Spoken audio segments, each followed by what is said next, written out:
উসমান রাদিয়াল্লাহু তাআলা আনহুর শাহাদাতের পরে মুসলিমদের মধ্যে, মুসলিম উম্মাহ সাহাবায়ে কেরামের মধ্যে যখন বিচ্ছিন্নতা সৃষ্টি হলো, তখন জাহারাত বিদআতুল হুরুরিয়া, হুরুরিদের বিদআতের সূত্রপাত হলো।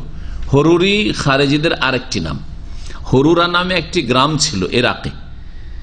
এরা যখন আলী রাদিয়াল্লাহু তাআলা আনহুর দল থেকে বেরিয়ে গেল সিফফিনের যুদ্ধে যখন মীমাংসার জন্য দুই পক্ষ থেকে একমত হলেন আলী রাদিয়াল্লাহু তাআলা মুআবিয়া রাদিয়াল্লাহু তাআলার সাথে, যে আমরা এসব কলহ বিবাদ বাদ দিয়ে আমরা মিলে যাই। এই মিলে যাওয়াটা, মীমাংসা করাকে তারা অন্যভাবে নিল, এইভাবে গোমরাহ হল। তারা বলল যে না, আর মাঝখানে যে সালিস মানে তৃতীয় পক্ষ, আমর ইবনে আস, আবু মুসা আশারি, দুজনকে দায়িত্ব দিতে পক্ষ থেকে যে তোমরা এই মীমাংসাটা করবে। সালিস কেন নিল তৃতীয় পক্ষ নিয়ে নিল, মানে শিরক করে ফেললো। আরে দুই পক্ষে যদি দ্বন্দ্ব হয় তো তৃতীয় পক্ষ লাগবে না মিলিয়ে দেওয়ার জন্য, মীমাংসা করার জন্য? কিন্তু মূর্খামি, এই খারেজিদের এই মূর্খামিটা সবচেয়ে বড় মূর্খামি। আজকাল জিহাদের আয়াত পড়ে ফিট করছে অন্য জায়গায়, মানুষ খুন করে, মুসলিমদের পুলিশ খুন করা, মুসলিমদের ঘর বাড়ি জ্বালিয়ে দেওয়া, আর মসজিদে ই করা, রাস্তাঘাটে আপনার কি বলছে বোমা বিস্ফোরণ করা, এগুলোকে তারা জিহাদ মনে করছে। এই মূর্খ আসলে এই খারেজি জাতটা সব যুগে।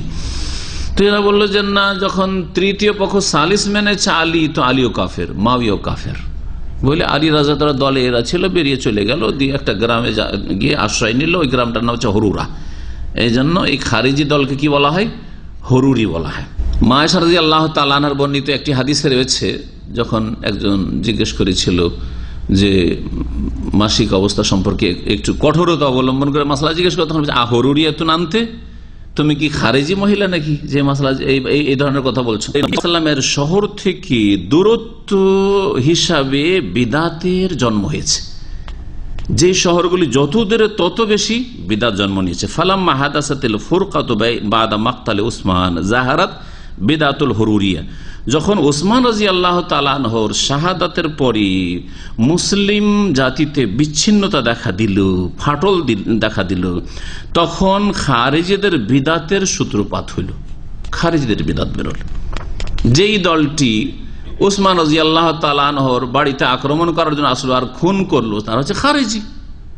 খলিফায়ে রাশেদের বিরুদ্ধে বেরিয়ে আসা, মসজিদকে ঘেরাও করা, বাড়িকে ঘেরাও করা, মসজিদে নামাজ পড়তে আসতে দেয় না, পানি পান করতে দেয় না, তিনি সেই কূপ খনন করে ক্রয় করে দিয়েছেন।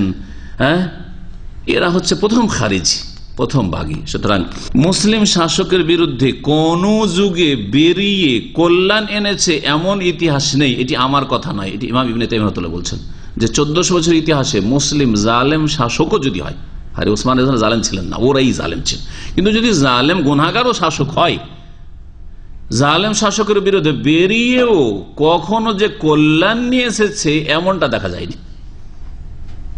যারা হাজ্জাজ বিন ইউসুফ জালেমের মতো খুনি, যে লাখ লাখ মানুষকে খুন করে, তার বিরুদ্ধেও যারা বেরিয়েছিল তারাও জাতির জন্য কোন কল্যাণ এনে দিতে পারেনি। শেষে তারাই সব জবাই হয়েছিল, তাদেরকে হত্যা করা হয়েছিল, আর এমন অশান্তি সৃষ্টি হয়েছিল দেশে যে কোনো নিরাপত্তা ছিল না, ভালো মানুষের কোনো নিরাপত্তা ছিল না।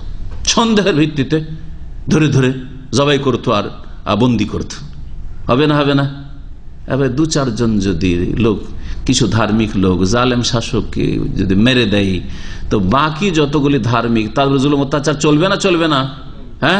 সন্দেহের ভিত্তিতে। তাই হচ্ছে না? বাংলা ভাই আব্দুর রহমান এই গুমরা খারিজি গুলো কি করলো? এই কোনাতে দাড়ির ওপর সন্দেহ সৃষ্টি হলো কি হলো না বাংলাদেশে? না হলে দাড়িকে সন্দেহ করা হইতো না, ওয়াম্মাল মাদিনাতুন নববিয়াতু ফাকানাত সালিমাতান মিন যুহুরি হাযিল বিদআহ, নবী করিম সাল্লাল্লাহু আলাইহি ওয়াসাল্লামের শহর এই সব বিদআত থেকে নিরাপদ ছিল। ফাকানাত সালিমাতান মিন যুহুরি হাযিল বিদআহ, এই সব বিদআত থেকে কি ছিল? নিরাপদ।